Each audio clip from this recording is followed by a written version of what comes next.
నమస్తే సార్. దీపావళి పండగ సందర్భంగా పిల్లలకి తీసుకోవాల్సిన జాగ్రత్తలు ఏంటి సార్? ముందుగా అందరికీ దీపావళి శుభాకాంక్షలు. పిల్లలకి ఇష్టమైన పండుగ దీపావళి. అయితే పిల్లలు చాలా జాగ్రత్తగా ఉండాల్సిన పండుగ కూడా దీపావళి. ముఖ్యంగా ఈ పిల్లలు ఈ దీపావళి మందులు అంటే ఈ క్రాకర్స్ కాల్చేటప్పుడు ముఖ్యంగా కాలే గాయాలు అయ్యే అవకాశం చాలా ఎక్కువ. అయితే చాలామంది తల్లిదండ్రులు ఈ బిడ్డకి ఆ క్రాకర్స్ వల్ల కాలంగానే ఇమీడియట్గా ఇంట్లో ఉన్న టూత్పేస్టు లేదా పసుపు లేకపోతే ఆయిల్ వెన్నపూస రాస్తారు. అలా మాత్రం చేయకూడదు.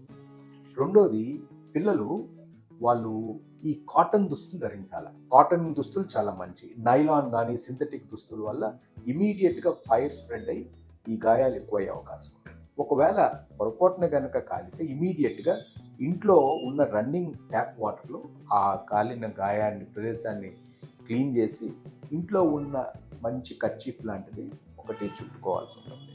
తర్వాత దగ్గరలో ఉన్న సర్జన్ కానీ లేదా పిల్లలైతే పీడియాట్రిక్ సర్జన్ కానీ లేదా ప్లాస్టిక్ సర్జన్ని కన్సల్టేషన్కి వెళ్ళాల్సి ఉంటుంది. Thank you.